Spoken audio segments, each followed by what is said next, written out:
رب العالمين بارئ الخلائق أجمعين باعث الأنبياء والمرسلين الذي بعد فلا يرى وقرب فشهد النجوى تبارك ربنا وتعالى. ثم الصلاة والسلام على البشير النذير والسراج المنير الطهر الطاهر العلم الظاهر المنصور المؤيد المصطفى الأمجد الذي سمي في السماء بأحمد وفي الأرضين بأبي القاسم المصطفى محمد وعلى أهل بيته الأطيبين الأطهرين المكرمين الهداة المهديين الذين أذهب الله عنهم الرجس وطهرهم تطهيرا، وعلى أصحابه الغر الميامين الذين بذلوا مهجهم دون الإسلام فجزاهم الله عن الإسلام خيرا. يقول المولى سبحانه وتعالى في كتابه المجيد: أعوذ بالله من الشيطان الرجيم وتعاونوا على البر والتقوى ولا تعاونوا على الإثم والعدوان إن الله شديد العقاب. ويقول أيضا: والمؤمنون والمؤمنات بعضهم أولياء بعض يأمرون بالمعروف وينهون عن المنكر ويقيمون الصلاة ويؤتون الزكاة ويطيعون الله ورسوله أولئك سيرحمهم الله إن الله عزيز حكيم. ويقول رسول الله صلى الله عليه وآله وسلم: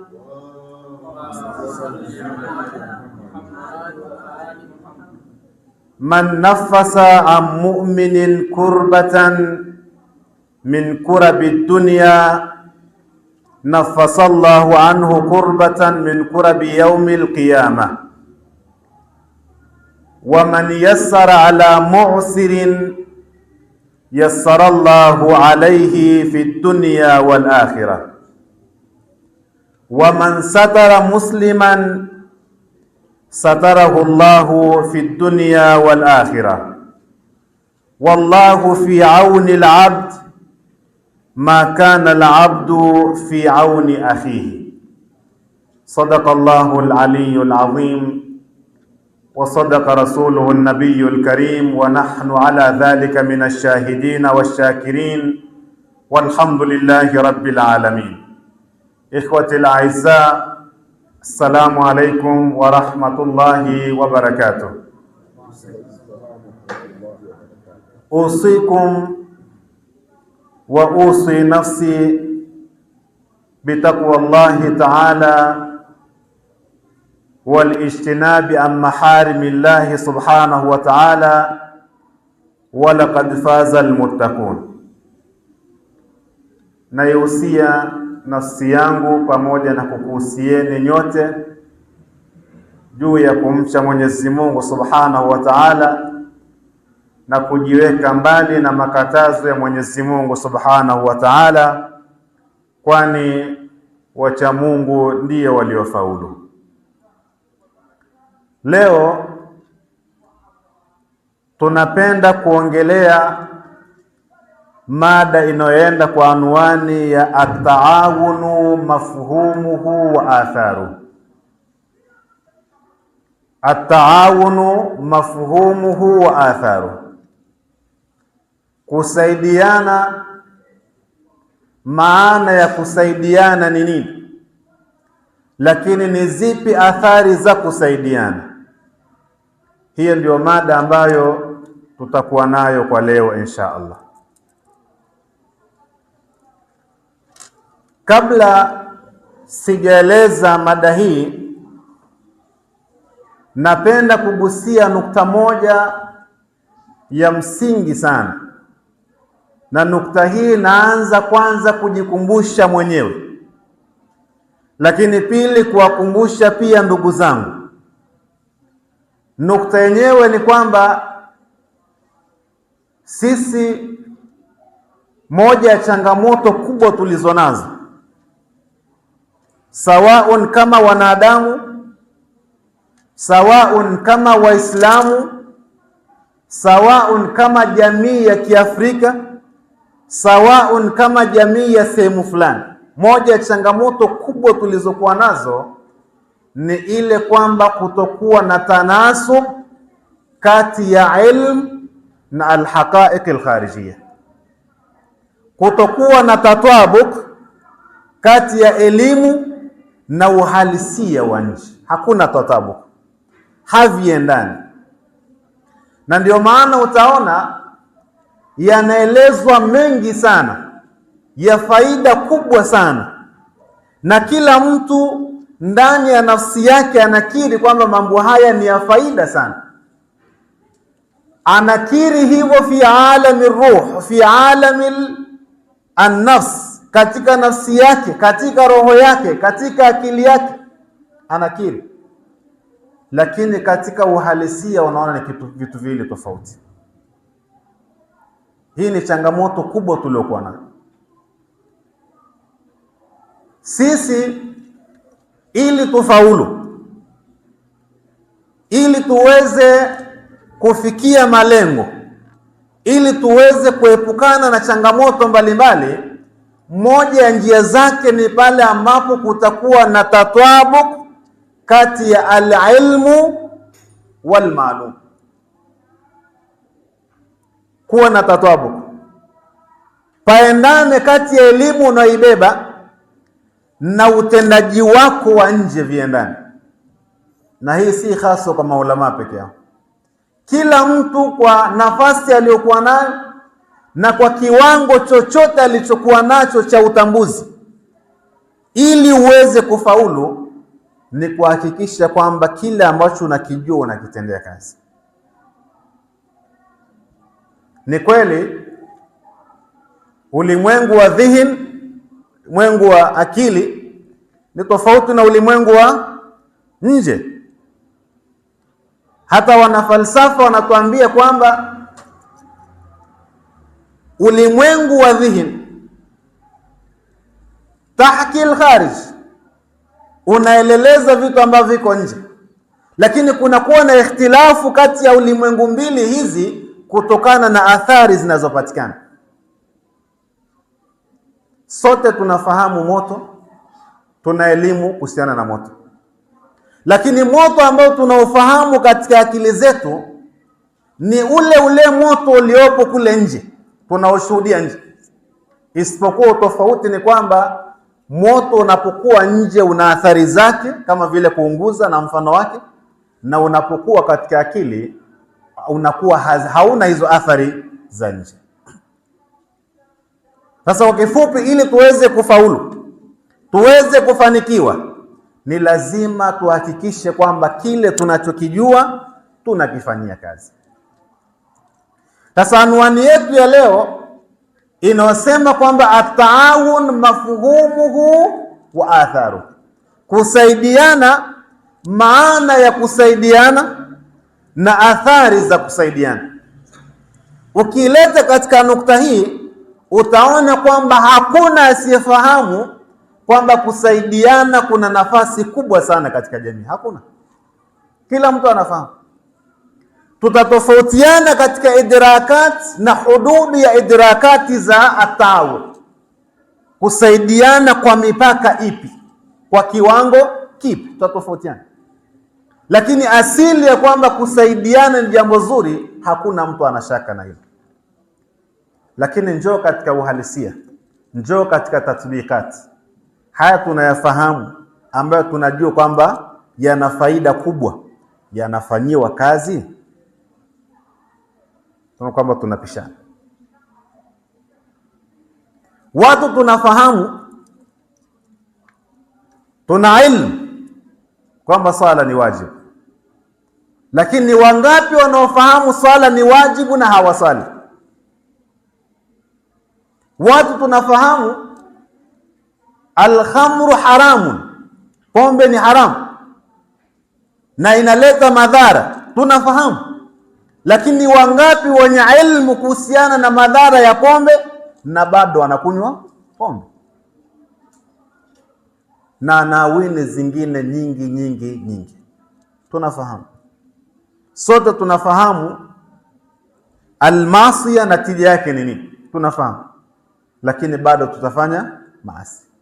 Kwa hiyo hii ni ukumbusho kwanza bihaddi dhati kwenye nafsi yangu, na pili ni kuwakumbusha ndugu zangu, kile tunachokifahamu tujitahidini tukifanyie kazi, na Mwenyezi Mungu Subhanahu wa Ta'ala atusaidie katika kuyafanyia kazi yale tunayofahamu. Ndipo Qur'ani atukataze ikisema kwamba ya ayyuhalladhina amanu lima taquluna ma la taf'alun kabura maqtan inda Allahi an taqulu ma la taf'alun. Qur'ani kemea kabisa masala hii. Kama unatambua basi kifanyie kazi, kama una elimu basi kifanyie kazi. Kuwa na elimu na kutokufanyia kazi, Mwenyezi Mungu anakasirika. Kwa anwani hii tuliyosema na masala hii tunataka kuieleza, sote tunafahamu umuhimu wake, sote tunafahamu athari zake. Ni athari muhimu sana katika jamii, lakini katika tatbikati tuna shida, katika kutendea kazi tuna shida. Sasa ni vizuri kila mtu baada ya kuyaelewa haya tujitahidi bikadari al-imkani tuyafanyie kazi, hata kama si kwa asilimia zote, lakini kwa asilimia chache tufanyie kazi. Naweka nia katika dhamira yako kwamba niyafanyie kazi. Kwanza, maana ya ataawun, mafhumu ya ataawun ni katika mafahimu ambazo ziko wazi. Kusaidiana ni vitu viko wazi. Jambo la kusaidiana linaeleweka kwa jamii. Kusaidiana maana yake ni nini? Kila mtu anaelewa. Lakini labda kuitengeneza katika siyagha ilmia, kuiweka katika mfumo wa taarifu mathalan za kielimu, baadhi ya maulama wakasema kwamba at-taawunu au al-i'ana huwa al-ityanu bikulli khislatin min khisali al-khair al-ma'mur bifi'liha wal-imtina'u an kulli khislatin min khisali ash-sharri al-ma'mur bitarkiha. Fa inna al-'abda ma'murun bifiliha binafsihi wa bimuawanati ghairihi alaiha bifi'lin au qawlin au ghairi dhalik. I'ana, kusaidiana maana yake nini? Kusaidiana maulama wanatuambia ni kufanya kila jambo, kullu khislatin min khisalil khair, kufanya kila jambo katika mambo ya heri, kuyafanya. Kufanya kila jambo katika mambo ya heri, kusaidiana, na kuacha kila jambo baya katika mambo ya shari, kuacha, kujiepusha. Lakini si hivyo tu, unafanya wewe binafsika wa tu'inu al-akharina ala fi'liha. Unafanya wewe mwenyewe, lakini unawasaidia wenzako juu ya kuyafanya hayo mambo ya kheri na kuachana na mambo ya shari. Hiyo ndo at-taawun. Kwa hiyo taawun kwanza ni kufanya wewe mwenyewe matendo ya kheri na kuacha matendo ya shari. Lakini usiishie hapo, inabidi pia uwasaidie wenzako wafanye mambo ya kheri na waache mambo ya shari. Hapo utakuwa umefanya taawun. Maana hii ambayo tunaeleza ni pana sana, ni pana sana kiasi kwamba kullu khislatin min khisali alkhairi inaingia. Kila jambo la kheri unalifanya, kama sala ni jambo la kheri linaingia, kama zaka ni jambo la kheri linaingia, kama al-amru bil ma'ruf wa an-nahy 'anil munkar ni jambo la kheri linaingia. Kwa kila jambo nalofahamu hili ni jambo la kheri, ujue kwamba linaingia katika maelezo haya tuliyosema. Tenda mwenyewe na wasaidie wenzako waweze kuyatenda. Lakini pia kwa maana pia fupi na nyepesi na ya haraka zaidi, at-taawun maana yake ni at-tasaud. At-taawun maana yake ni i'anatu an-nasi ba'dihim bi ba'd, ni kusaidiana baadhi kwa baadhi nyingine. Huyu ana changamoto akasaidiwa na yule, yule ana changamoto akasaidiwa na huyu. Na taawun siku zote lazima iwe na tarafaini, iwe na pande mbili. At-taawun inapokuwa min tarafin wahid inakuwa ina shida. Inapokuwa kusaidiana ni kwa upande mmoja tu, kuna shida hapo. Hususan takapokuja kuangalia masadiki za taawun, mifano mbalimbali ya kusaidiana. Yani ikifikia sehemu hauwezi kumsaidia mwenzako kwa chochote, kuna mushkila, kwa sababu wewe una vingi vya kumsaidia mwenzako. Kwa taawun lazima iwe mina tarafain, pande mbili.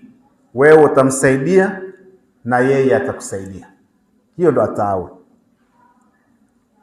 Sisi katika mafundisho yetu tunaambiwa kwamba al-insanu ijtimaiyun bitaba au al-insanu madaniyun bitaba. Moja katika maulama anajulikana kama Ibn Khaldun, mwana falsafa wa Kiislamu, yeye anaamini kwamba al-insanu ijtimaiyun bitaba, mwanadamu ni mwanajamii kimaumbile. Maumbile yake automatic yanamhitaji aishi kijamii. Na ukiangalia katika adhabu kubwa ambazo mwanadamu anazipata ni al-uzla. Ukiwa mpweke, hata kama utamiliki nini, lakini hauna shaabia, hauna watu, ni katika adhabu kubwa sana. Hauna watu, hauishi kijamii. Leo unaweza kumuona fulani ukamdharau, ana nini huyu, atanisaidia nini huyu? Lakini kumbe wakati mwingine hata kitendo cha kuwa naye tu katika sehemu moja ni msaada mkubwa sana kwako. Msaada mkubwa sana. Al-uzla ni katika adhabu kubwa anazipata mwanadamu. Nadhani wote ambao tuko na familia, ukiwa nyumbani na familia yako, wakati mwingine inawezekana usihisi thamani yao, lakini siku akitoka familia nzima ukabaki peke yako nyumbani, ndio utaona kwamba ni adhabu kubwa kiasi gani utakuwa unaipitia. Al-uzla. Kwa mwanadamu kimaumbile ni mwanajamii, anahitaji maisha ya kijamii. Sasa anahitaji maisha ya kijamii ima katika kukidhi haja zake mbalimbali, au la ni ijtimaiyun bitabi, kwa maana kwamba maumbile yake automatic ni mwanajamii, hata kama hakuna chochote cha kusaidiana. Sababu wako wengine wanasema kwamba al-insanu ijtimaiyun bil arad, mwanadamu kiasili si mwanajamii. analazimika kuwa mwanajamii kwa sababu ya vitu fulani fulani, lakini yeye kama si mwanajamii. Kwa nini anahitaji jamii? Anahitaji jamii kwa sababu ya kupata unsi, apate kuliwazana na wenzake. Anahitaji jamii ili apate msaada. Anahitaji jamii ili aweze kubadilisha nao fikra. Anahitaji jamii kwa ajili ya kadha wa kadha wa kadha. Kwa wakasema kwamba kiasili mwanadamu hahitaji jamii, isipokuwa anahitaji jamii kwa sababu ya mambo fulani fulani. Lakini wengine wakatuambia la, kiasili mwanadamu yeye ukiachilia mbali vyote, kuna msaada anapata hapati, ukiachilia mbali hivyo, yeye ni mwanajamii. Na hata ukiangalia katika dua mbalimbali tunasoma, hususan katika dua Abi Hamza Athamali, sio, zikieleza kwamba wa mali la abki limadha lidhalmati qabri, sio abki lidhiqi lahdi, lakini utalia kwa sababu ya wahsha, upweke unaokuwa nao wapi? Kaburini.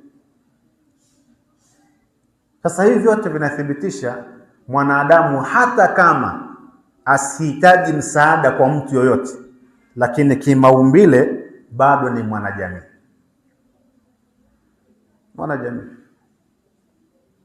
Sasa ukiangalia mwanadamu kama tulivyosema ni mwanajamii kimaumbile. Mwenyezi Mungu Subhanahu wa Ta'ala ndani ya Qur'ani tukufu anatuambia kwamba wa khuliqal insanu dhaifan, wa khuliqal insanu dhaifan, mwanadamu ameumbwa ni dhaifu, kiumbe dhaifu. Mwanadamu ni kiumbe dhaifu. Lakini kwenye Qur'ani tukufu utaona ayati nyingi sana ambazo zinaeleza maana hii ya adhofu, udhaifu wa mwanadamu. Mwenyezi Mungu Subhanahu wa Ta'ala ndio ghani, wa antumul fuqara, nyinyi ndio mafakiri, udhaifu. Mwenyezi Mungu Subhanahu wa Ta'ala ndio alim, ya'lamu ma fi samawati wa ma fi al-ard, lakini nyinyi ndio wajinga, hamna elimu. Adhofu, udhaifu wa kielimu. Lakini ukiangalia adhofu bimaana adamil quwwa, wallahu shadidul quwwa, Mungu ana nguvu, lakini nyinyi hamna nguvu, udhaifu. Kwa udhaifu katika sekta mbalimbali. Ukiangalia Qur'ani ikimweleza mwanadamu ni kiumbe wa aina gani, ikieleza marahili mbalimbali za kuumbwa kwa mwanadamu, utaona kwamba ni dhu'fun ala dhu'fin ala dhuf, ni udhaifu umejaa ndani yake, akiwa ni nutfa, akiwa ni alaka, akiwa ni mudgha. Halafu kisha baada ya hapo anapitia marhala moja ambayo ni nini? Ni kuwa, kisha anarejea katika alkohol, uzee. Ulikuwa kijana, una nguvu zako, unafanya mengi na kwa muda unaotaka, lakini nafikia sehemu unarejea katika udhaifu ule ule wa mwanzo. wa man nu'ammirhu nunakisuhu fil khalq. Kwa ulikuwa na udhaifu wa utoto, ulikuwa na udhaifu wa kimwili, hata mwili wenyewe pia ni dhaifu. Ukiangalia mwili wa mwanadamu, hata ukisukulia katika marahil ambazo ndio aktharu kamalan lilinsan, anapokuwa kijana, ukiangalia mwili wake albunya, halafu ukalinganisha na viumbe wengine wa Mwenyezi Mungu Subhanahu wa Ta'ala, unaona kwamba al-insanu dhaif, wa khuliqa al-insanu dhaifa. Mwili wa mwanadamu na uwezo wa kimwili aliokuwa nao unaweza kulinganisha na baadhi ya wanyama? Haiwezekani. Bali zaidi ya hapo, hata wanyama wadogo kiasi gani, kama si himaya ya Mwenyezi Mungu Subhanahu wa Ta'ala kwa mwanadamu, hawezi kufanya chochote. Sisimizi ambayo tunamdharau, akiingia katika pua yako akawepo ndani, atakumaliza. Sijui mdudu gani ambao unamdharau anaweza kukumaliza kwa lahadha moja. Tofun, udhaifu. Mara nyingine mtu ya tamara, naona kwamba nina nguvu, nina uwezo na adhalat, lakini nguvu uliyokuwa nayo ikilinganishwa na viumbe wengine wa Mwenyezi Mungu ni habaan manthura. Achilia mbali hawa ambao tunawashuhudia, unaweza kumlinganisha albunia alinsania na Jibril alayhi salam? Unaweza kumlinganisha na malaika yote? La. Baadhi ya malaika unaambiwa kwamba dunia nzima iko labda kwenye kiganja chake, dunia, lakini kiumbe wa Mwenyezi Mungu Subhanahu wa Ta'ala. Sasa mwanadamu ni kitu dhaifu sana.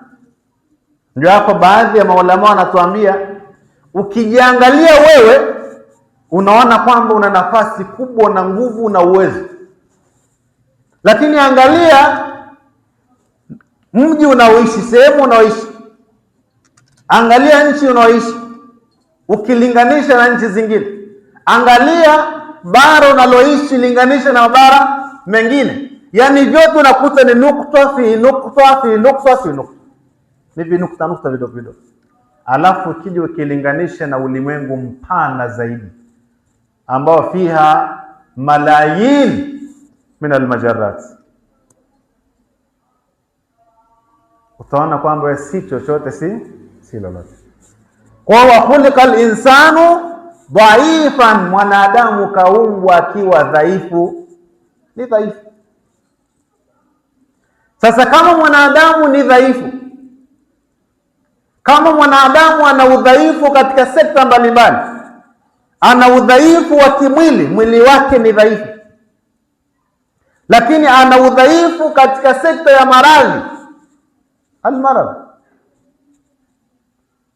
ukitaka kujua kwamba maradhi ni udhaifu mkubwa sana, wallahi linganisha siha yako na afya yako. Yani kabla haujapata tatizo la maradhi na kabla baada ya kupata maradhi, utaona vitu vili tofauti kabisa. Ndio hapo al-Imam Ali alayhi salam anatuambia, ni'matani majhulatan, as-sihhatu wal aman. Sema kuna neema mbili zimesahaulika. Neema hizo mbili ni as-sihha wal aman. Siha, afya. Ukiwa na afya, hauna pesa, unahisi kwamba hauna chochote, maindi shay. Lakini ukikosa afya, utatamani zile pesa zote zitumike kwa ajili ya afya. Utatamani utoe kila kitu kwa ajili ya afya.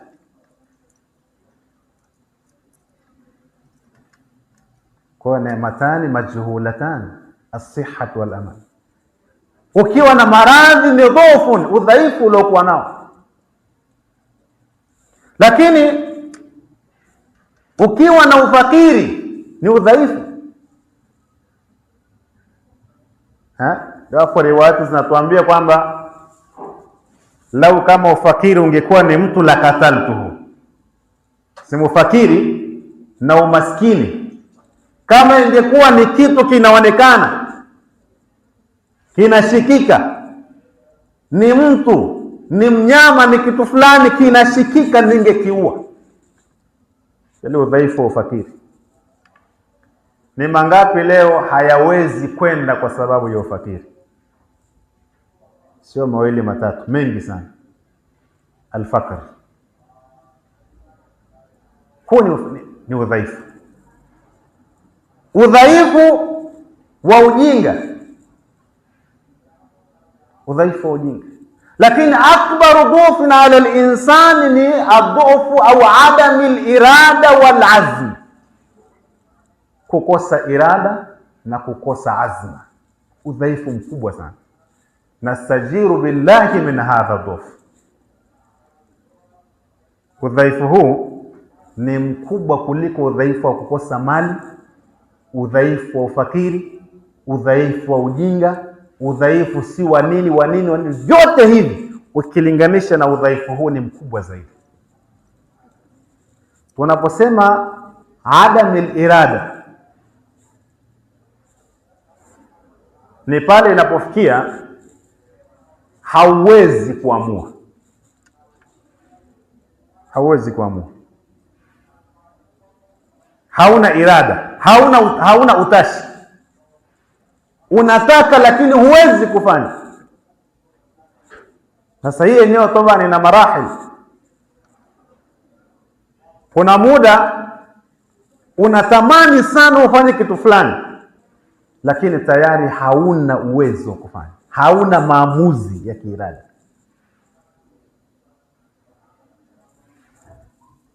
Unatamani uwe mcha Mungu sana, na wakati mwingine inawezekana hata wasaili za kutimiza hilo unazo, lakini kwa sababu hakuna irada unashindwa kuvitimiza. Al-iradatu wal azm. Ni wangapi ambao yasauna, wanatarajia, wanapenda watoke katika hali mbaya walizokuwa nazo waingie katika hali nzuri, wanapenda, lakini kwa sababu ya adamil irada wal azm inafikia sehemu unabaki tatamanna mpaka tankadhil al-amar, mpaka umri unaisha. Kwa ni udhaifu mbaya sana, udhaifu wa kutokuwa na irada, udhaifu mbaya sana. Ndani ya Qur'ani ukisoma kuna baadhi ya ayat ambazo zinaonesha kwamba kuna vitu fulani mtu akivifanya, kuna maasi mtu anayefanya, anafikia marhala nuqayyid lahu shaytanan fahuwa lahu qarin. Nafanya maasi mpaka inafikia sehemu tuslabu minka al-irada, naondolewa irada. Ndio ile sasa nuqayyid lahu shaytanan fahuwa lahu qarin. Nabaki sasa shetani ndo atakuongoza, nenda hivi, acha hiki, fanya hiki. Nastajiru billahi min dhalik.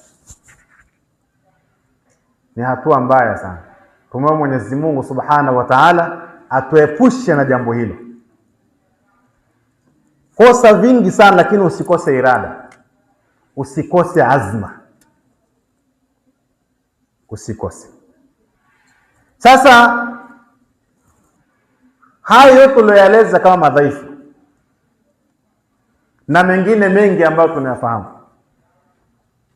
ili kuweza kuyaondoa haya madhaifu, kuweza kukontroli haya madhaifu tunakuwa nayo, tumeonyeshwa njia mbili.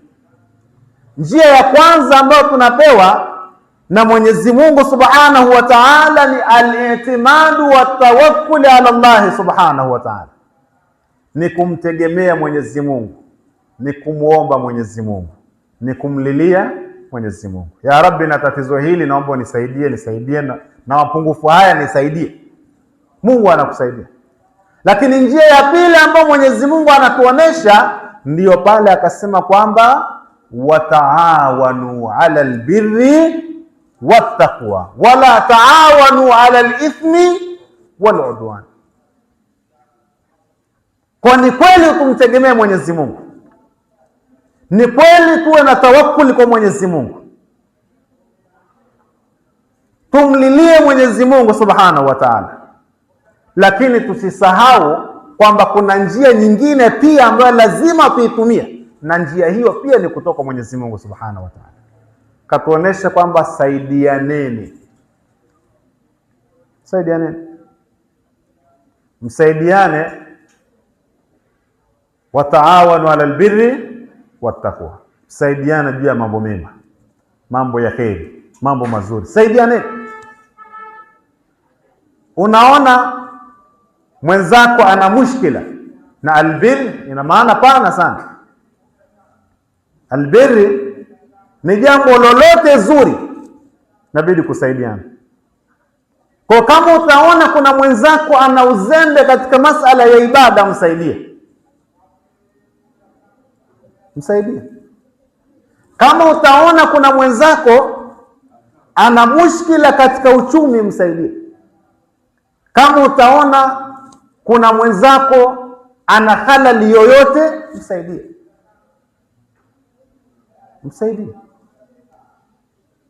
Hiyo wataawanu ala albirri wattaqwa. Kwa msaada katika mambo mazuri, kusaidiana katika mambo mazuri, unaona kabisa Qur'ani inatuwajibishia saidiane, lazima msaidiane katika mambo hayo, na lazima pia msaidiane katika kuyaacha yale mabaya. Wala taawanu ala alithmi wal udwan, kwenye mambo ya madhambi, mambo mabaya yote msaidiane. Na kama utamsaidia basi ni kwa ile maana anasema Bwana Mtume sallallahu alayhi wa sallam, unsur akhaka dhaliman au madhluma, mnusuru ndugu yako sawaun akiwa anadhulumu au yeye ndiye anayedhulumiwa, msaidie. Sasa masahaba wanamuuliza Mtume, ni kweli tumefahamu namna ya kumsaidia akiwa madhluma. Akiwa madhulum tunajua tumsaidia vipi, lakini tunamsaidia vipi anapokuwa ni dhalimu, yeye ndo anadhulumu, tunamsaidia vipi? Akaambia msaidieni kwa kumkataza kufanya dhulma. Kataze kufanya dhulma. Kama una uwezo wa kufanya saitara asifanye dhulma, fanya, unamsaidia. Wakati mwingine inawezekana akachukia, lakini ndo unamsaidia hivyo, kwa sababu unampenda, hutaki angamie. Unsur akhaka dhaliman au madhluma. Sasa lazima kiashiria mbali kumtegemea Mwenyezi Mungu, kutawakali kwa Mwenyezi Mungu, ni lazima tusaidiane pia kijamii. Lakini ukiangalia katika masadiki za kusaidiana, sehemu mbalimbali ambapo tunaweza kusaidiana ziko nyingi sana. Ataawunu katika ibada, kusaidiana katika mambo ya kiibada. Una ndugu na rafiki na jirani, una fulani ana mushkila katika masala ya kiibada, msaidie. Una ndugu, una rafiki ana mushkila katika masala ya kiiktisadi, msaidie. Ana changamoto yoyote ambayo inamfanya asiwepo katika mambo ya kheri, msaidie. Wataawanu ala albirri wattaqwa, saidiane katika mambo ya kheri yote, mpaka ataawunu difai pia, katika ulinzi pia tusaidiane. Taona kwamba Qur'ani kitueleza tusaidiane katika hizo sekta, tuwekeane ulinzi kwa pamoja. Mu'min, naambiwa almu'minun ni kama vile mwili mmoja, waumini ni kama mwili mmoja. Ikitokea kuna kiungo fulani katika huo mwili kimeumia, kinapata maumivu, basi mwili mzima unapata maumivu. Na hii ni tabiri wazi ambayo inajieleleza kwa kila mtu. Wewe leo ukiwa na shida kwenye kidole tu, utashangaa siku hiyo haulali. Wewe usema kwamba kidole achana nacho, acha kitajua chenyewe. La, mwili mzima haulali, hauna raha. Una mushkila katika jicho, kiungo kidogo, lakini mwili mzima hauwezi kupata amani. Miguu ambayo aslan haina rabti yote na nini na macho, lakini haiwezi kupata amani. Kwa waumini inabidi wawe katika mfumo huu, katika tarabutu ya namna hii, mshikamano wa namna hii. Allahumma salli ala Muhammad. Angalia riwaya bwana Mtume sallallahu alayhi wa sallam,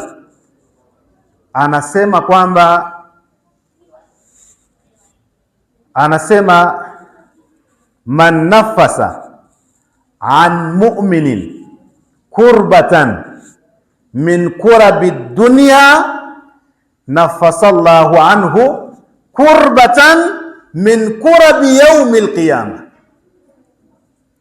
Atakayeweza kumwondolea muumini huzni, kumuondolea changamoto katika changamoto mbalimbali za kidunia, ana huzni ya kitu fulani ukamuondolea, basi ujue kwamba Mwenyezi Mungu Subhanahu wa Ta'ala atakuondolea kurbatan min kurabi yaumil qiyama, atakuondolea changamoto katika changamoto za siku ya kiyama kwa kumsaidia kwako muumini. Lakini riwaya inasema kwamba wa man satara musliman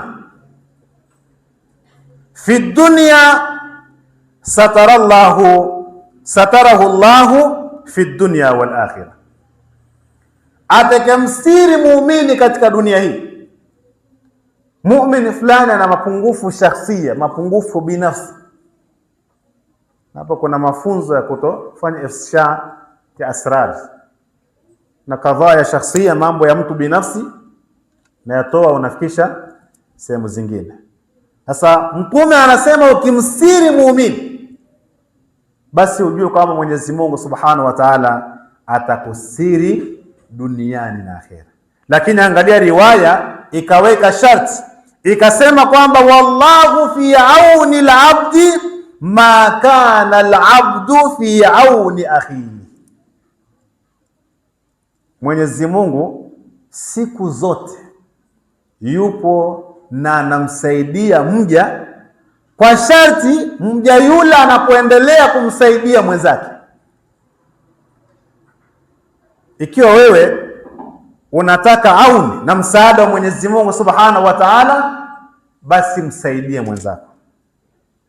Na ukitaka msaada wa Mungu ukatike kwako, usimsaidie mwenzako.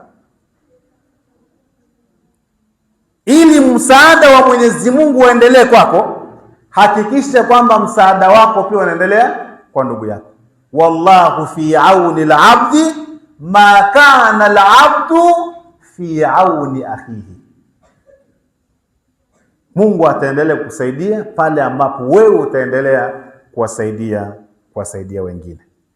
Sasa kama tulivyosema, haya ni mambo ambayo tunayafahamu, tunayaelewa, si mageni, tunayafahamu, isipokuwa tuna mushkila katika kutendea kazi yale tunayafahamu. Inshallah Mwenyezi Mungu atujalie tuwe ni wenye kuyatendea kazi haya ambayo tunayafahamu inshallah. Bismillahirrahmanirrahim. Wal 'asr innal insana lafi khusr illa alladhina amanu wa 'amilus salihat wa tawasaw bil haqq wa tawasaw bis sabr.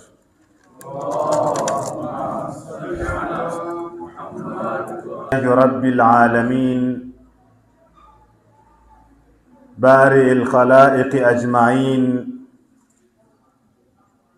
باعث الأنبياء والمرسلين الذي بعد فلا يرى وقرب فشهد النجوى تبارك ربنا وتعالى. ثم الصلاة والسلام على البشير النذير والسراج المنير الطهر الطاهر العلم الظاهر المنصور المؤيد المصطفى الأمجد الذي سمي في السماء بأحمد وفي الأرضين بأبي القاسم المصطفى محمد. وعلى أهل بيته الأطيبين الأطهرين المكرمين الهداة المهديين الذين أذهب الله عنهم الرجس وطهرهم تطهيرا. وعلى أصحابه الغر الميامين الذين بذلوا مهجهم دون الإسلام فجزاهم الله عن الإسلام خيرا. يقول المولى سبحانه وتعالى في كتابه المجيد: أعوذ بالله من الشيطان الرجيم، وتعاونوا على البر والتقوى ولا تعاونوا على الإثم والعدوان إن الله شديد العقاب. ويقول أيضا: والمؤمنون والمؤمنات بعضهم أولياء بعض يأمرون بالمعروف وينهون عن المنكر ويقيمون الصلاة ويؤتون الزكاة ويطيعون الله ورسوله أولئك سيرحمهم الله إن الله عزيز حكيم. ويقول رسول الله صلى الله عليه وآله وسلم: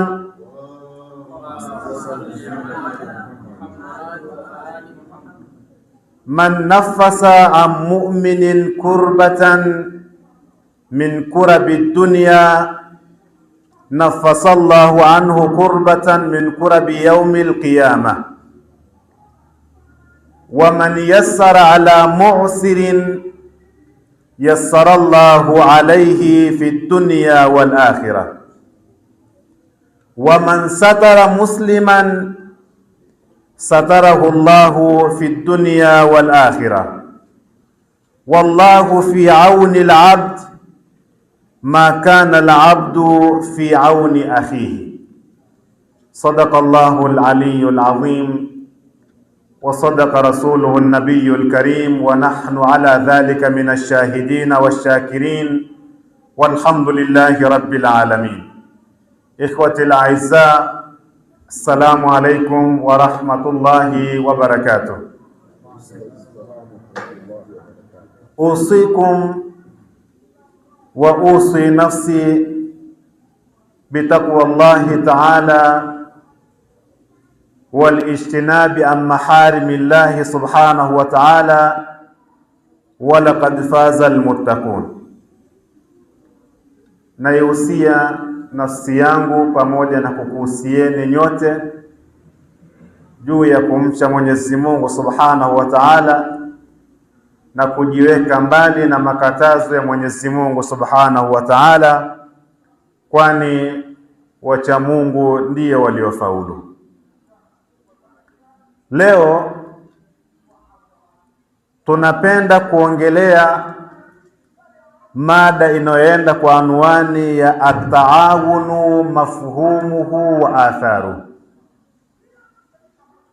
At-taawunu mafhumuhu wa atharu, kusaidiana. Maana ya kusaidiana ni nini? Lakini ni zipi athari za kusaidiana? Hiyo ndio mada ambayo tutakuwa nayo kwa leo insha Allah.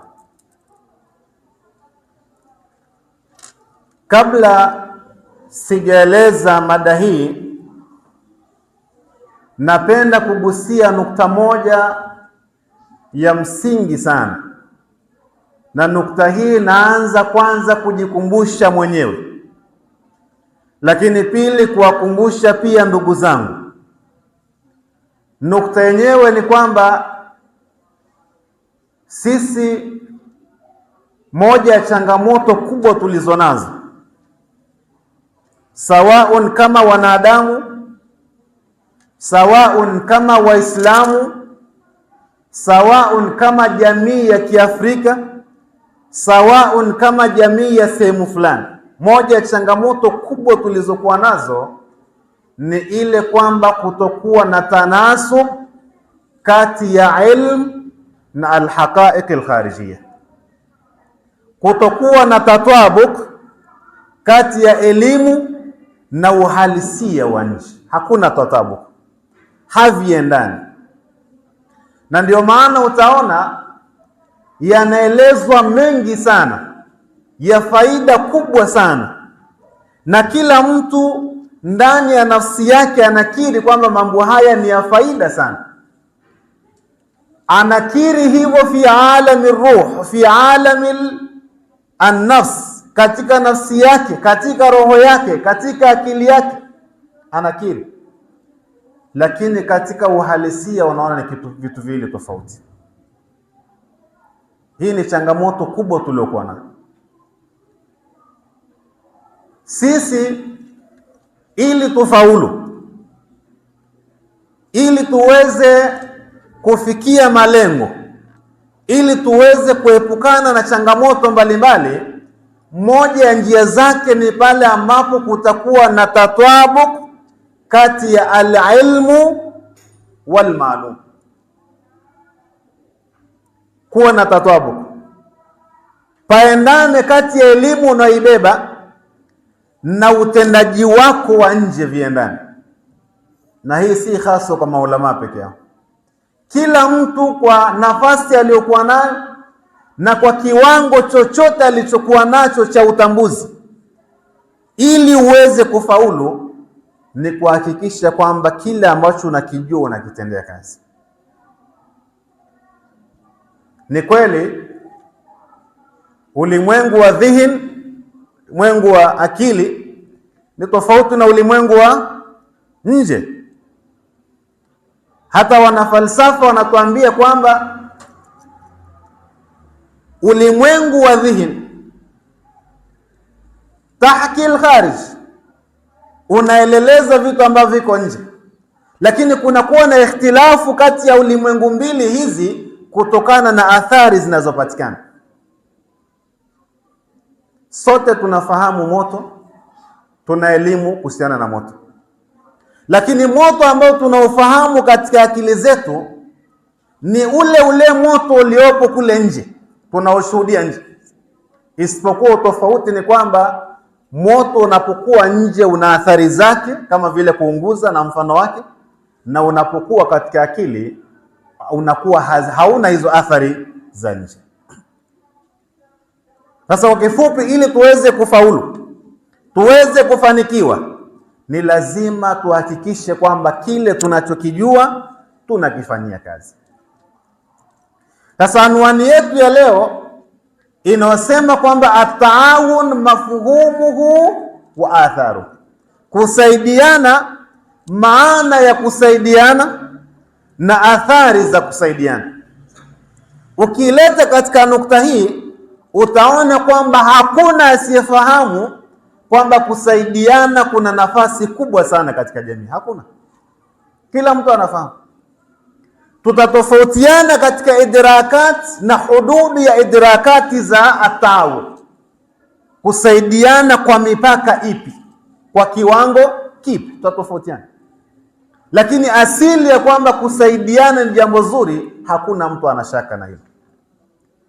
Lakini njoo katika uhalisia, njoo katika tatbikati, haya tunayafahamu ambayo tunajua kwamba yana faida kubwa, yanafanyiwa kazi, tunaona kwamba tunapishana. Watu tunafahamu, tuna ilmu kwamba swala ni wajibu, lakini wangapi wanaofahamu swala ni wajibu na hawasali? Watu tunafahamu al-khamru haramun, pombe ni haramu na inaleta madhara, tunafahamu, lakini wangapi wenye ilmu kuhusiana na madhara ya pombe na bado wanakunywa pombe? Na nawini zingine nyingi tunafahamu. Sote tunafahamu almaasiya natija yake ni nini, tunafahamu, lakini bado tutafanya maasi.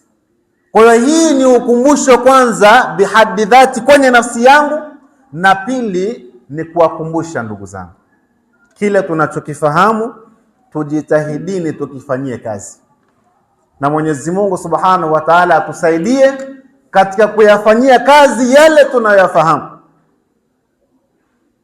Ndipo Qur'ani atukataze ikisema kwamba ya ayyuhalladhina amanu lima taquluna ma la taf'alun kabura maqtan inda Allahi an taqulu ma la taf'alun. Qur'ani kemea kabisa masala hii. Kama unatambua basi kifanyie kazi, kama una elimu basi kifanyie kazi. Kuwa na elimu na kutokufanyia kazi, Mwenyezi Mungu anakasirika. Kwa anwani hii tuliyosema na masala hii tunataka kuieleza, sote tunafahamu umuhimu wake, sote tunafahamu athari zake.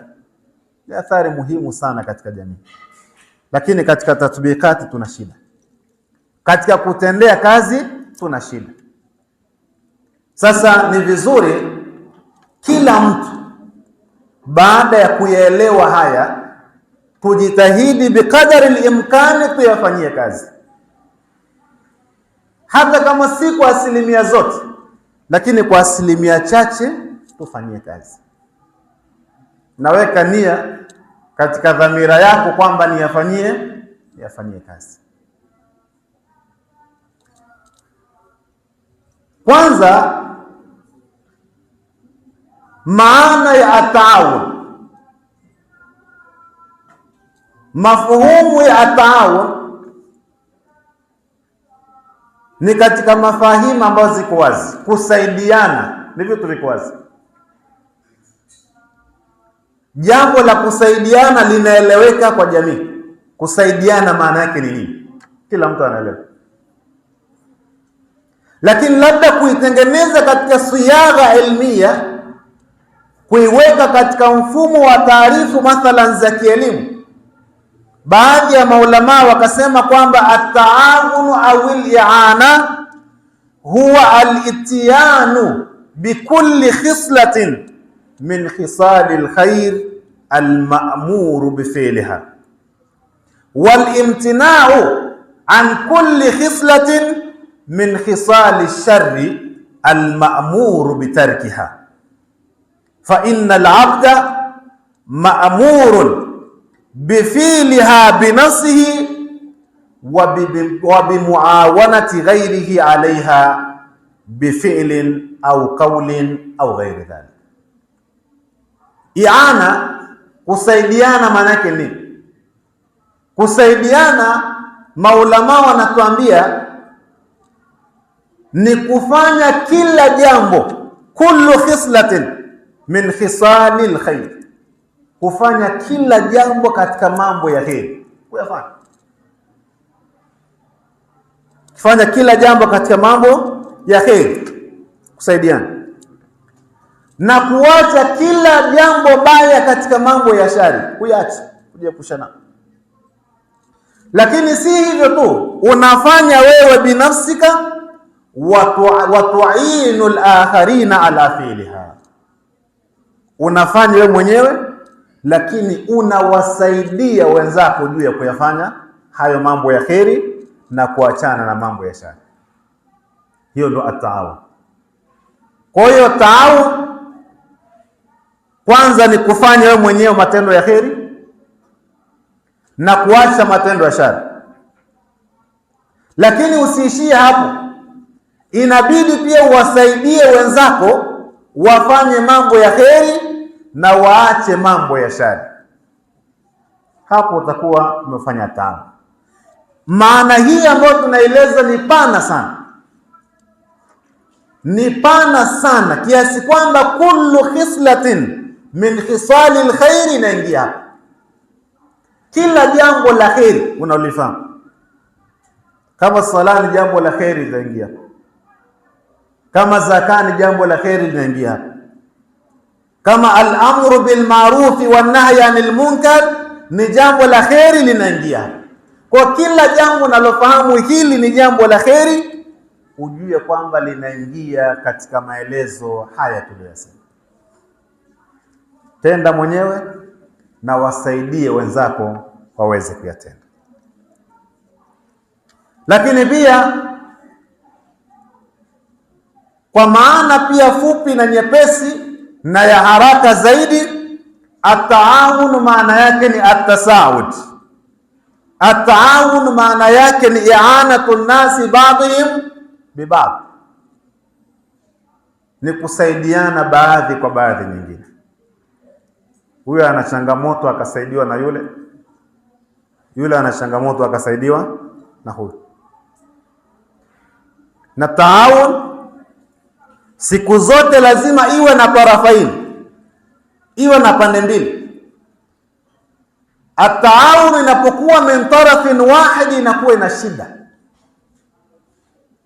Inapokuwa kusaidiana ni kwa upande mmoja tu, kuna shida hapo. Hususan takapokuja kuangalia masadiki za taawun, mifano mbalimbali ya kusaidiana. Yani ikifikia sehemu hauwezi kumsaidia mwenzako kwa chochote, kuna mushkila, kwa sababu wewe una vingi vya kumsaidia mwenzako. Kwa at-taawun lazima iwe min at-tarafain, pande mbili. Wewe utamsaidia na yeye atakusaidia. Hiyo ndo at-taawun. Sisi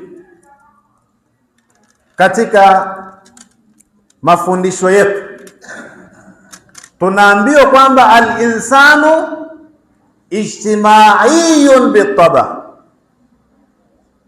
au al-insanu madaniyun bitaba. Moja katika maulama anajulikana kama Ibn Khaldun, mwana falsafa wa Kiislamu, yeye anaamini kwamba al-insanu ijtimaiyun bitaba, mwanadamu ni mwanajamii kimaumbile. Maumbile yake automatic yanamhitaji aishi kijamii. Na ukiangalia katika adhabu kubwa ambazo mwanadamu anazipata ni al-uzla. Ukiwa mpweke, hata kama utamiliki nini, lakini hauna shaabia, hauna watu, ni katika adhabu kubwa sana. Hauna watu, hauishi kijamii. Leo unaweza ukamuona fulani ukamdharau, ana nini huyu, atanisaidia nini huyu? Lakini kumbe wakati mwingine hata kitendo cha kuwa naye tu katika sehemu moja ni msaada mkubwa sana kwako. Msaada mkubwa sana. Al-uzla ni katika adhabu kubwa anazipata mwanadamu. Nadhani wote ambao tuko na familia, ukiwa nyumbani na familia yako, wakati mwingine inawezekana usihisi thamani yao, lakini siku akitoka familia nzima ukabaki peke yako nyumbani, ndio utaona kwamba ni adhabu kubwa kiasi gani utakuwa unaipitia. Al-uzla. Kwa mwanadamu kimaumbile ni mwanajamii, anahitaji maisha ya kijamii. Sasa anahitaji maisha ya kijamii ima katika kukidhi haja zake mbalimbali, au la ni ijtimaiyun bitabi, kwa maana kwamba maumbile yake automatic ni mwanajamii, hata kama hakuna chochote cha kusaidiana. Sababu wako wengine wanasema kwamba al-insanu ijtimaiyun bil arad, mwanadamu kiasili si mwanajamii, analazimika kuwa mwanajamii kwa sababu ya vitu fulani fulani, lakini yeye kama si mwanajamii. Kwa nini anahitaji jamii? Anahitaji jamii kwa sababu ya kupata uns, apate kuliwazana na wenzake. Anahitaji jamii ili apate msaada. Anahitaji jamii ili aweze kubadilisha nao fikra. Anahitaji jamii kwa ajili ya kadha wa kadha wa kadha. Kwa wakasema kwamba kiasili mwanadamu hahitaji jamii, isipokuwa anahitaji jamii kwa sababu ya mambo fulani fulani. Lakini wengine wakatuambia la, kiasili mwanadamu yeye ukiachilia mbali vyote, kuna msaada anapata hapati, ukiachilia mbali hivyo yeye ni mwanajamii. Na hata ukiangalia katika dua mbalimbali tunasoma,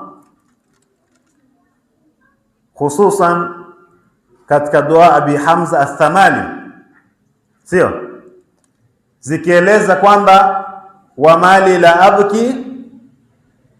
abki limadha lidhalmati qabri, sio abki lidhiqi lahdi, lakini utalia kwa sababu ya wahsha, upweke unaokuwa nao wapi? Kaburini. Sasa hivi vyote vinathibitisha mwanadamu hata kama asihitaji msaada kwa mtu yoyote, lakini kimaumbile bado ni mwanajamii.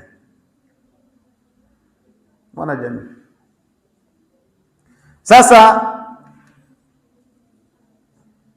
ukiangalia mwanadamu kama tulivyosema ni mwanajamii kimaumbile, Mwenyezi Mungu Subhanahu wa Ta'ala ndani ya Qur'ani tukufu anatuambia kwamba wa khuliqal insanu dhaifan, wa khuliqal insanu dhaifan, mwanadamu ameumbwa ni dhaifu, kiumbe dhaifu. Mwanadamu ni kiumbe dhaifu, lakini kwenye Qur'ani tukufu utaona ayati nyingi sana ambazo zinaeleza maana hii ya adhofu, udhaifu wa mwanadamu. Mwenyezi Mungu Subhanahu wa Ta'ala ndio ghani, wa antumul fuqara, nyie ndio mafakiri, udhaifu. Mwenyezi Mungu Subhanahu wa Ta'ala ndio alim, ya'lamu ma fi samawati wa ma fil ardh, lakini nyinyi ndio wajinga, hamna elimu.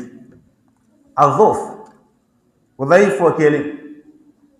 Lakini ukiangalia adhofu bimaana adami alquwa, wallahu shadidul quwa, Mungu ana nguvu, lakini nyinyi hamna nguvu, udhaifu. Kwa udhaifu katika sekta mbalimbali. Ukiangalia Qur'ani ikimweleza mwanadamu ni kiumbe wa aina gani, ikieleza marahili mbalimbali za kuumbwa kwa mwanadamu, utaona kwamba ni dhu'fun ala dhu'fin ala dhuf, ni udhaifu umejaa ndani yake, akiwa ni nutfa, akiwa ni alaka, akiwa ni mudgha. Halafu kisha baada ya hapo anapitia marhala moja ambayo ni nini? Ni kuwa, kisha anarejea katika alkoholi, uzee. Ulikuwa kijana, una nguvu zako, unafanya mengi na kwa muda unaotaka, lakini nafikia sehemu unarejea katika udhaifu ule ule wa mwanzo. wa man nu'ammirhu nunakisuhu fil khalq. Kwa ulikuwa na udhaifu wa utoto, ulikuwa na udhaifu wa kimwili, hata mwili wenyewe pia ni dhaifu. Ukiangalia mwili wa mwanadamu, hata ukisukulia katika marahil ambazo ndio aktharu kamalan lilinsan, anapokuwa kijana, ukiangalia mwili wake albunya, halafu kalinganisha na viumbe wengine wa Mwenyezi Mungu Subhanahu wa Ta'ala, unaona kwamba alinsanu dhaif, wa khuliqal insanu dhaifa. Mwili wa mwanadamu na uwezo wa kimwili aliokuwa nao, unaweza kulinganisha na baadhi ya wanyama? Haiwezekani. Bali zaidi ya hapo, hata wanyama wadogo kiasi gani, kama si himaya ya Mwenyezi Mungu Subhanahu wa Ta'ala kwa mwanadamu, hawezi kufanya chochote. Sisimizi ambayo tunamdharau, akiingia katika pua yako akawekwa ndani, atakumaliza. Sijui mdudu gani ambao unamdharau anaweza kukumaliza kwa lahadha moja. Udhaifu. Mara nyingine mtu ya tamara, naona kwamba na nguvu, ina uwezo na adhalat, lakini nguvu uliokuwa nayo ikilinganishwa na viumbe wengine wa Mwenyezi Mungu ni habaan manthura. Achilia mbali hawa ambao tunawashuhudia, unaweza kumlinganisha albunia alinsania na Jibril alayhi salam? Unaweza kumlinganisha na malaika yote? La.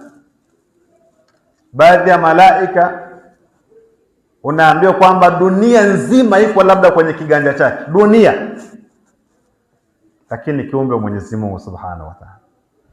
Sasa mwanadamu ni kitu dhaifu sana.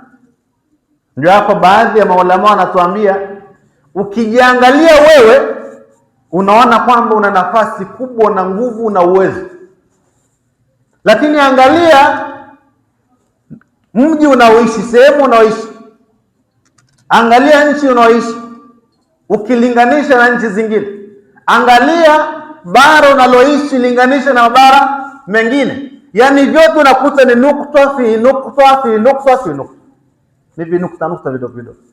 Alafu kiji ukilinganisha na ulimwengu mpana zaidi ambao fiha malayin min almajarrat, utaona kwamba si chochote, si lolote. Kwa wa khuliqal insanu dhaifan, mwanadamu kaumbwa akiwa dhaifu, ni dhaifu. Sasa kama mwanadamu ni dhaifu, kama mwanadamu ana udhaifu katika sekta mbalimbali, ana udhaifu wa kimwili, mwili wake ni dhaifu, lakini ana udhaifu katika sekta ya maradhi, almarad, ukitaka kujua kwamba maradhi ni udhaifu mkubwa sana, wallahi linganisha siha yako na afya yako, yani kabla haujapata tatizo la maradhi na kabla baada ya kupata maradhi, utaona vitu vili tofauti kabisa. Ndio hapo al-Imam Ali alayhi salam anatuambia ni'matani majhulatan, as-sihhatu wal aman. Sema kuna neema mbili zimesahaulika. Neema hizo mbili ni as-sihha wal aman. Siha, afya. Ukiwa na afya, hauna pesa, unahisi kwamba hauna chochote, maindi shay. Lakini ukikosa afya, utatamani zile pesa zote zitumike kwa ajili ya afya. Utatamani utoe kila kitu kwa ajili ya afya.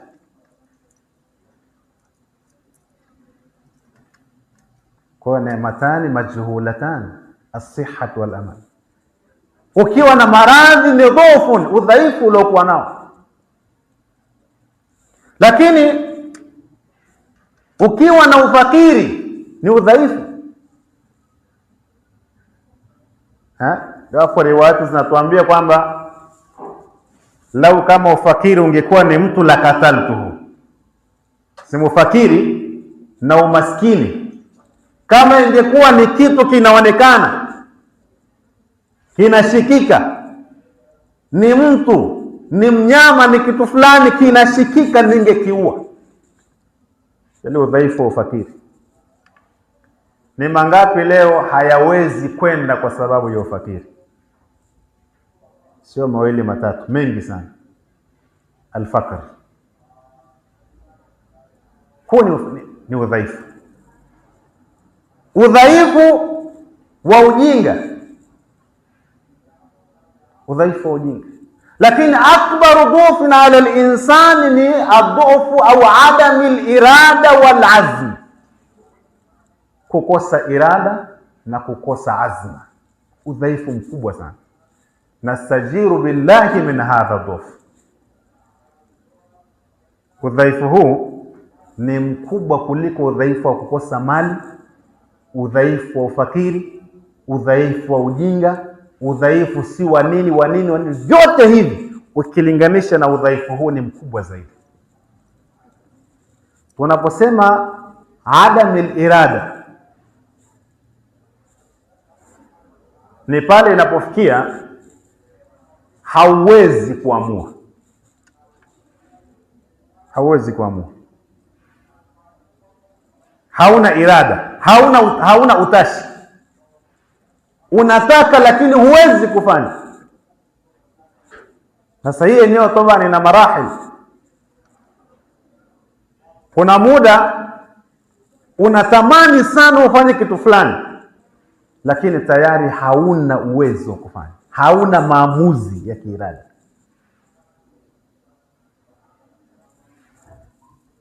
Unatamani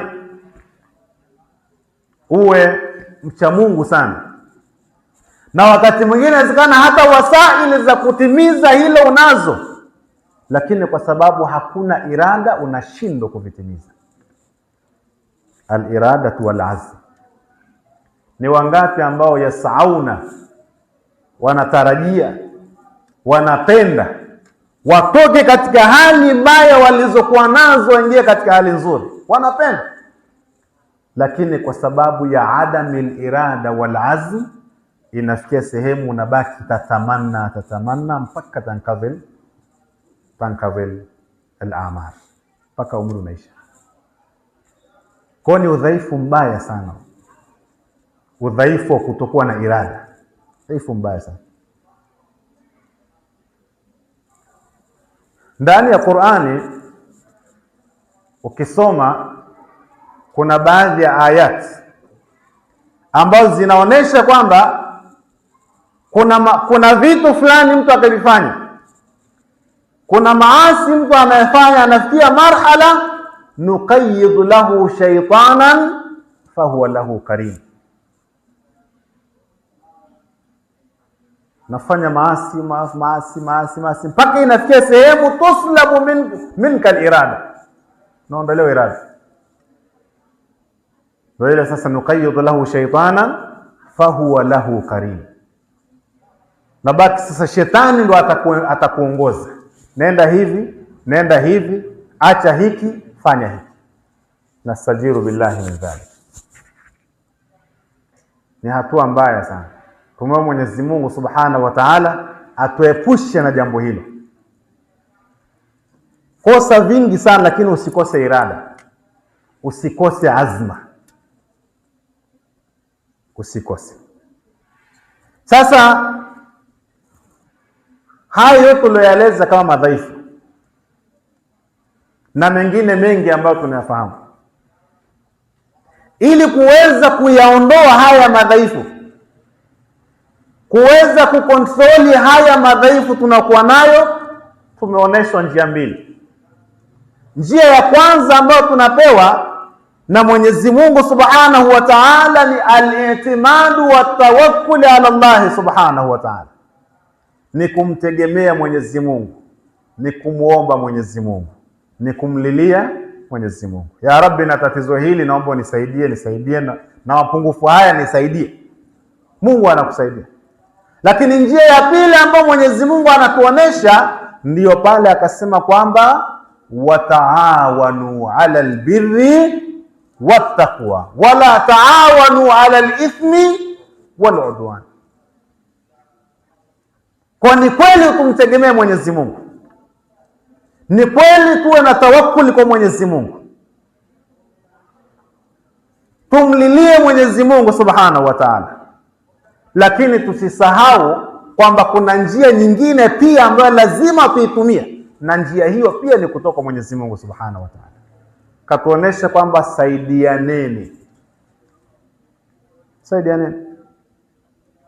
msaidiane, wataawanu ala albirri wattaqwa, saidiana juu ya mambo mema, mambo ya kheri, mambo mazuri, saidianeni. Unaona mwenzako ana mushkila na albirri, ina maana pana sana. Albirri ni jambo lolote zuri, inabidi kusaidiana. Kwa kama utaona kuna mwenzako ana uzembe katika masala ya ibada, msaidie.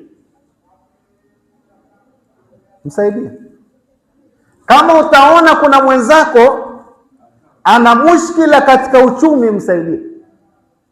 Kama utaona kuna mwenzako ana halali yoyote, msaidie.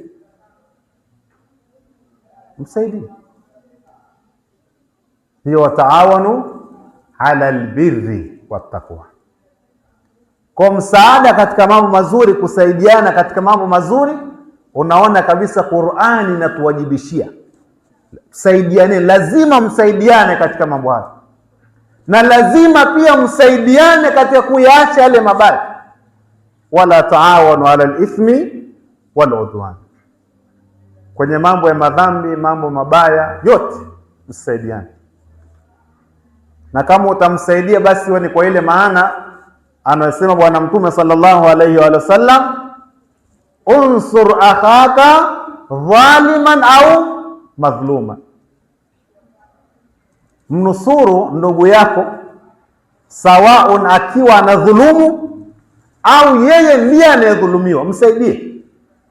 Sasa masahaba wanamuuliza Mtume, ni kweli tumefahamu namna ya kumsaidia akiwa madhuluma. Akiwa madhulum tunajua tumsaidia vipi, lakini tunamsaidia vipi anapokuwa ni dhalimu, yeye ndo anadhulumu, tunamsaidia vipi? Akaambia msaidieni kwa kumkataza kufanya dhulma. Kataze kufanya dhulma.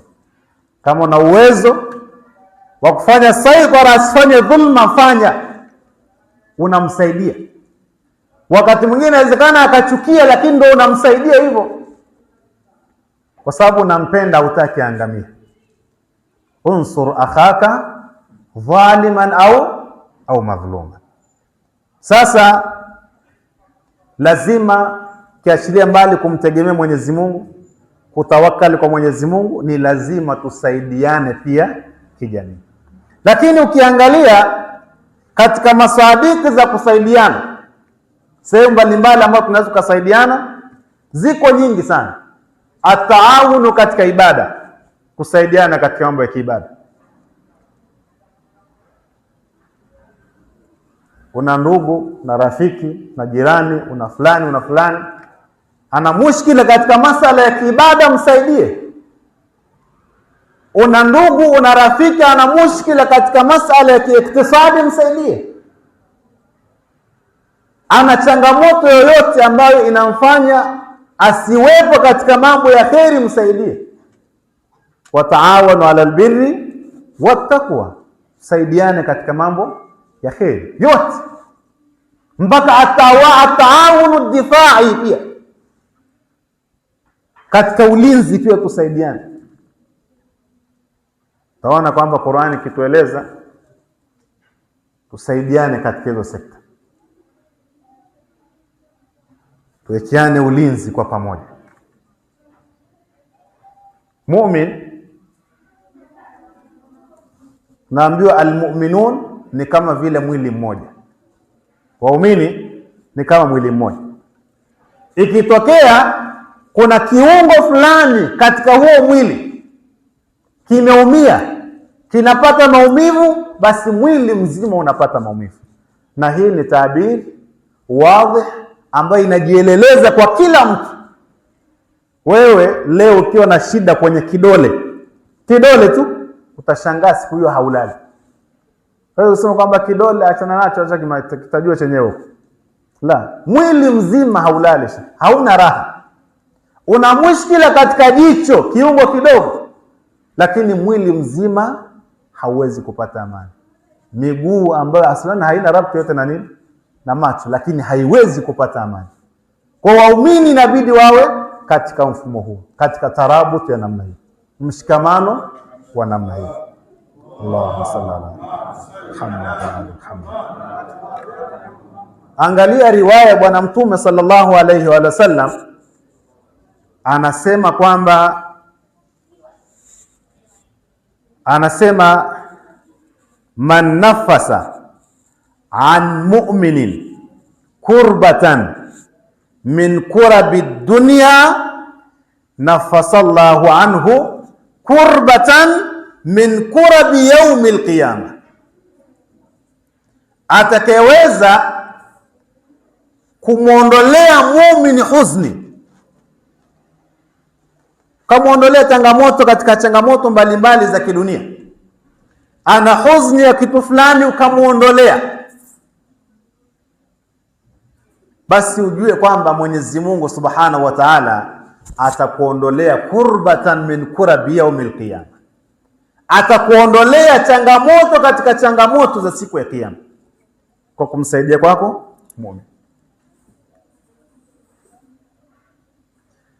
Lakini riwaya inasema kwamba wa man satara musliman